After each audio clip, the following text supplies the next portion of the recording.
E olha, apesar de faltar aí pouco mais de 50 dias para o prazo final da declaração do Imposto de Renda 2016, esse assunto sempre rende dúvidas e mais dúvidas na cabeça dos contribuintes. Bom, e para evitar, né, aquela correria de última hora, a comunidade elencou as principais dúvidas e convidou o professor Manuel Costa, do curso de Ciências Contábeis aqui da instituição, para nos ajudar nessa missão de esclarecer essas dúvidas todas. Tudo bem, professor? Que prazer recebê-lo mais uma vez aqui no Comunidade, viu?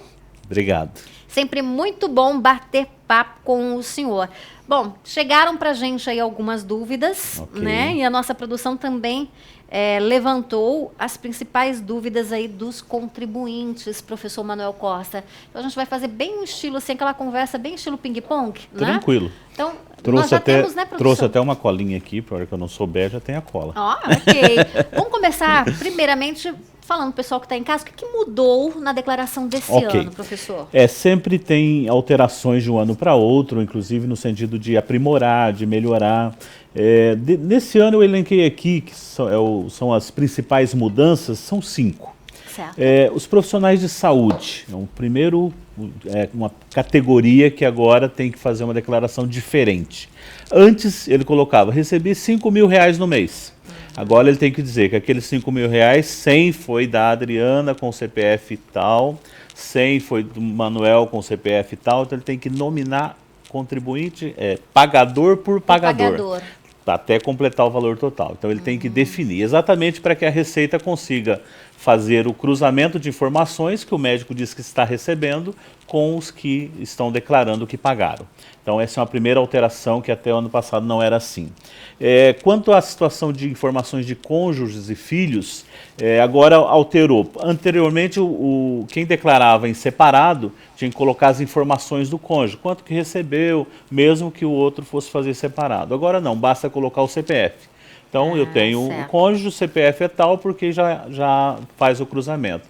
Quanto aos filhos, agora há obrigatoriedade de filhos maiores de 14 anos que se coloque o CPF. Olha. Então anteriormente não precisava, agora tem que colocar o nome e o CPF. Uma outra importante é alguns campos novos, por exemplo, antes tinha lá aluguel e outros. Colocava a receita total. Agora tem o aluguel em separado e outras informações. Então, é uma abertura maior.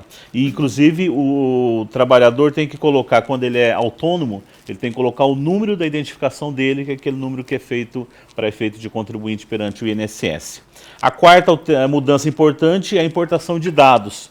Quando você já está lá no seu computador a declaração do ano passado, você instala o programa novo, faz a importação, já vem praticamente tudo, todas as informações de recebimento e de tudo do ano anterior. E a transmissão, ano passado, você tinha que fazer em 2 etapas. Salvava o arquivo e, na sequência, fazia um outro processo para encaminhar. Agora você já faz um processo só. Então, de mudanças, basicamente, são esses 5 pontos. Interessante. Agora, tem uma dúvida já pintando na tela. Produção, vamos colocar? Primeira perguntinha surgindo, então, na nossa tela interativa. Vamos ver? Olha lá, professor Manuel. Pessoa física desobrigada pode apresentar a declaração de ajuste anual, mais conhecida como DAA. Essa é uma sigla que até começou a aparecer mais agora. Antes era declaração do imposto de renda, né? Agora simplificaram. O fato de estar desobrigado não quer dizer que é proibido. Então, o fato de estar desobrigado, você não precisa fazer. Mas se você quiser fazer, por exemplo, vamos dizer que em um ano você teve lá 50 mil de rendimento e era obrigado. No ano seguinte, por algum motivo, você não teve, mas você quer fazer a sua sequência, o seu histórico de declarações. Então, neste caso, você pode, mesmo não estando obrigado, mesmo que os rendimentos sejam abaixo do limite para que haja obrigatoriedade, você pode fazer a sua declaração sem nenhum problema. Agora nós temos uma outra pergunta, uma outra dúvida aí bastante comum do contribuinte. Na tela, por favor, produção. Vamos ver, então, qual é a pergunta, dúvida? Contribuinte com doença grave está desobrigado de apresentar a declaração, professor Manuel? Não. Se ele está enquadrado nas obrigatoriedades pelo valor recebido, pelo posse de bens, ele é obrigado. Existem isenções de valores em decorrência da doença grave, mas ele é obrigado a fazer a declaração. Então, portanto, você, né, aí de casa, que se estiver, né, com alguma doença grave, lembre-se que é importantíssimo, você está obrigado a declarar o imposto de renda deste ano, tá? Uma outra pergunta, professor, uma outra dúvida é essa. Quem é que pode optar pelo desconto simplificado na apresentação da declaração de ajuste anual? Todo contribuinte, ele pode, e eu diria deve, optar pela simplificada, caso seja mais benéfico, se ele tiver maior benefício financeiro. O próprio programa de declaração, ele vai fazer, à medida que você vai preenchendo, ele vai fazer o comparativo. Qual é o valor a pagar ou a restituir pela simplificada e pela completa. Então vai ser a opção, obviamente, se você tem a oportunidade de ter uma restituição maior ou de um pagamento menor, você vai optar por aquilo que te dá um benefício financeiro maior. Mas qualquer pessoa pode fazer essa opção. A menos em raros casos, quando ele faz uma doação, que tem que fazer esse apontamento específico, mas em regra geral, todas as pessoas podem fazer, tanto pela simplificada quanto pela completa. Ok, temos uma outra pergunta selecionada e elencada pela nossa produção. Qual é a penalidade aplicável na apresentação da declaração de ajuste anual, ou seja, do imposto de renda, depois do prazo ou sua não apresentação, professor? Bom, a não apresentação, começar pelo final, você fica irregular. Se as empresas, se as pessoas que fizeram um pagamento para você declaram que fizeram esse pagamento, você vai ficar irregular se não fizer. Então, quando você precisar de qualquer coisa que envolva uma declaração, uma certidão da Receita, você vai estar irregular. Então, a não entrega acarreta problemas dessa natureza. O atraso na entrega, você tem duas formas de punição. Na verdade, é uma punição em duas etapas, digamos assim.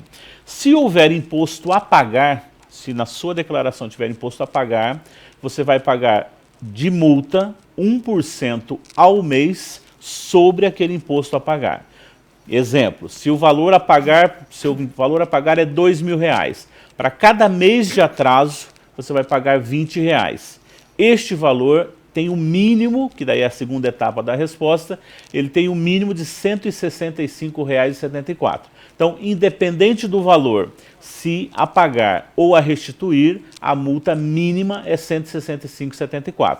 Caso calculando 1% ao mês, esse cálculo seja maior do que R$ 165,74, aí sim é o valor apurado. Mas o mínimo é R$ 165,74. É relativamente uma multa aí, né? Não dá para desconsiderar, né? Não dá. Então não dá para perder o prazo. E está congelada. Essa é a parte boa. No passado também era o mesmo valor. Era o mesmo valor, não alterou, né? Mas não assim, recomendo, não. Procure. Crise, é melhor né? você pagar um contador caso não é necessário, não é obrigatório, mas caso tenha dificuldades em preencher, é melhor você fazer o pagamento, estar certinho, estar em dia com as obrigações fiscais. Evita aí, né? Prejuízo no bolso, dor de cabeça, com né? Certeza. Agora nós temos uma próxima pergunta na tela, vamos ver? Surgindo aí a dúvida, pediu o recibo da última declaração, que eu faço? É uma coisa que acontece sempre, né? A gente vai guardando, mas como é a cada ano que se faz essa declaração, às vezes se perde a declaração anterior e o recibo. A forma mais eficaz de conseguir é ir até uma agência da Receita, ou a delegacia, ou a agência da Receita, para fazer a solicitação. Em alguns casos, dá para você conseguir essa informação no próprio site da Receita, fazendo os acessos lá com senhas. Para quem tem a certificação digital pessoal, é mais tranquilo, é mais fácil, mas, em regra geral, tem dúvida, procura a agência da Receita ou a delegacia da Receita, que aí vai ter uma taxa a pagar, inclusive, para obter essa informação. Legal, bastante interessante. Temos mais perguntas surgindo aí na tela, nossa tela de perguntas, olhem aí. Gostaria de saber se uma pessoa que não trabalha e tem uma caderneta de poupança, hoje em dia isso é até uma raridade, né? Tem que declarar o imposto de renda? Essa pergunta já leva a uma resposta um pouco mais ampla, que é o seguinte: quem que é obrigado a declarar? Primeiro, quem tem rendimento tributável. O que é rendimento tributável? É aquele recebido de empresas, de pessoas físicas que compõe a renda da pessoa. É um rendimento tributável, principalmente quem é assalariado. Se você recebeu um valor superior a R$ 28.123,91, você é obrigado a declarar. Segunda obrigatoriedade, que é o caso da caderneta de poupança. Se você teve rendimentos, não é o saldo depositado na caderneta de poupança ou outra aplicação. Se você teve rendimentos no ano de 2015, maior que R$ 40 mil. Então, o seu rendimento tem que ser maior que 40 mil para levar a obrigatoriedade. Outra obrigatoriedade é para quando o contribuinte fez venda de bens que desta venda resultou ganho de capital e tem que pagar imposto também. E também se tem ações em bolsa de valores. Não é muito comum na nossa região principalmente, mas quem tem ações em bolsa também. Quem tem atividade rural, caso a receita bruta seja superior a R$ 140.619,55. Aí é obrigado a declarar. E o quinto caso, a propriedade de bens. Existe uma pergunta bem recorrente, Adriana, que a pessoa diz assim, mas eu comprei um carro, aí eu comprei uma casa, eu tenho que declarar? No que diz respeito aos bens, a propriedade de bens, você não está enquadrado lá nos 28 mil de rendimento, não tem rendimento de poupança, não tem nenhum outro enquadramento. A propriedade de bens maior que R$ 300 mil. Então, se tudo aquilo que você adquiriu soma mais que R$ 300 mil, aí mesmo que não tenha nenhum rendimento, você é obrigado a fazer a declaração. Pois é, professor, pegando carona aí nessa pergunta, olha, eu tenho a participação de um telespectador ao vivo aqui com a gente, o Mário Sérgio, aqui do Jardim Aclimação. Boa tarde, eu sou autônomo e gostaria de saber como é que eu faço para declarar consórcio? Consórcio. Bom, o consórcio tem algumas formas de vê-lo. Por exemplo, se o consórcio ainda não está contemplado, ele deve declarar como bem, bens e direitos, na verdade, que é o campo. Pagou lá R$ 10 mil, ainda não foi contemplado, então simplesmente declara. Caso já tenha sido contemplado, ele vai ter um outro lado. Ele vai declarar o bem que foi comprado por conta daquele consórcio, com os recursos do consórcio, de forma normal, o valor total do bem. E aí, no quadro de dívidas e ônus reais, ele vai declarar o que ele ainda deve daquele consórcio. Então, se o consórcio ainda não foi contemplado, o valor pago é um bem. Se o consórcio já foi contemplado, aquilo que foi comprado com o recurso daquele consórcio é um bem. E o que falta a pagar do consórcio, as parcelas que faltam a pagar, é dívida. Muito bom. Uma outra participação do nosso telespectador Leonardo Pereira, ele que está dizendo boa tarde, eu sou estudante de pós-graduação. Até quanto eu posso deduzir com educação no meu imposto de renda? Educação. O valor máximo para educação, só localizar o valor correto aqui, R$ 3.561,50. Tanto do próprio contribuinte, esse é limitado por pessoa, mas este valor para o próprio contribuinte e este valor para cada um dos dependentes declarados. Então, se ele pagou, e é interessante que se você pagou R$ 10 mil para você, para a sua educação, você só pode utilizar como dedução R$ 3.561. Se para o seu filho você pagou só R$ 1.000, você tem que declarar só os R$ 1.000. Então, não há compensação entre um e outro. Então, para cada uma das pessoas, o próprio declarante ou os dependentes, o valor máximo é R$ 3.561,50. Maria Ribeiro, do Jardim Alvorada, que está acompanhando o programa ao vivo, obrigada pela audiência. Maria Ribeiro, ela está perguntando aqui sobre, justamente o senhor falou ainda há pouco sobre imóvel. Ela deve atualizar o valor do imóvel na declaração do imposto de renda? É uma pergunta bem recorrente também. O valor que vai na declaração, que a declaração é a declaração de rendimento, mas tem um quadro que é a declaração dos bens que a pessoa possui. Aquele quadro, o valor que é declarado, que você deve declarar, é o valor da compra.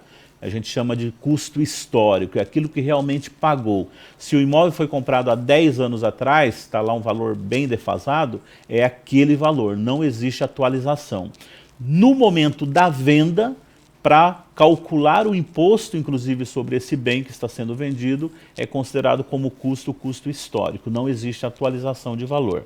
Há décadas atrás teve um processo de atualização, mas 20, 30 anos atrás. Não existe a possibilidade de fazer atualização para que a sua declaração realmente espelhe o que o seu imóvel vale hoje.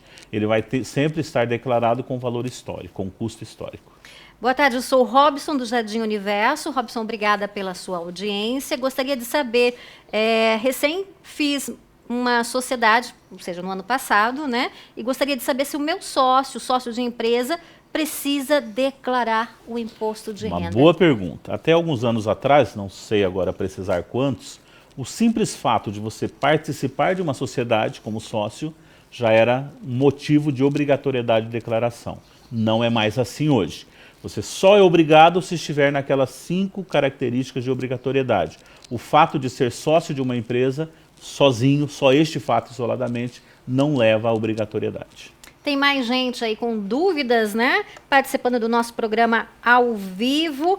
Olá, meu nome é Tatiana, falo do Jardim Aclimação. Jardim Aclimação sempre em sintonia com a gente aqui na comunidade. Obrigada, viu, Tatiana? Gostaria de saber se, para quem tem conta conjunta ou separada, como fazer para declarar o imposto de renda? A declaração, principalmente conta conjunta, normalmente é de cônjuge ou companheiro, ele pode optar por fazer uma declaração só dos dois ou fazer em separado, o que for mais conveniente em termos de valor, obviamente. No caso, a conta é conjunta, mas os dois forem declarar em separado, há a opção, você pode fazer metade numa pessoa, numa declaração, metade na outra, ou somente um dos dois declarar. O que vai haver o cruzamento por exemplo, se existe uma conta que é considerado como um bem, não um valor depositado, de 100 mil reais, mas um contribuinte só isoladamente, um dos dois do casal, não tem rendimento suficiente para aquela conta, já que os dois foram ganhando durante o ano e foram depositando. Então, neste caso, a orientação é que se divida essa conta, ou pela metade, não há necessidade de ser 50%, 50%, pode ser outra proporção, para que não caia na malha fina por ele declarar um bem que ele não tem rendimento para comprar, ou no caso, para manter essa conta. Olha, a gente tem várias perguntas chegando para a gente aqui pelo nosso WhatsApp. Boa tarde, meu nome é Robson Oliveira, eu sou vendedor autônomo e gostaria de saber se posso optar pelo desconto simplificado na apresentação da declaração de ajuste anual? Normal. Só para a gente poder encerrar, professor? Qualquer pessoa pode fazer esta opção, é o que for melhor. Então, pela origem do rendimento, não existe nenhuma vedação para se fazer a opção pela simplificada. Pode tranquilamente. Olha, tem várias perguntas que, infelizmente, devido ao nosso tempo, nós não vamos conseguir, né, professor, fazemos responder, mas a gente já intima o professor Manuel Costa, né, que sempre está aqui com a gente. Muito obrigada, viu, professor, para participar mais uma vez, até aí o prazo final de entrega, que vai ser dia 29 de abril. Tem um né? dia menos esse ano. É uma sexta-feira, né? Exatamente. Então, até o prazo de entrega, a gente vai repetir um bate-papo como esse, porque tem várias dúvidas aí, suscitando na cabeça dos contribuintes. Professor Manuel, super obrigada desde já, né? E a gente aguarda aí uma próxima. Vamos agendar para que o senhor esteja aqui respondendo as dúvidas dos nossos telespectadores. Combinado? Estamos à disposição.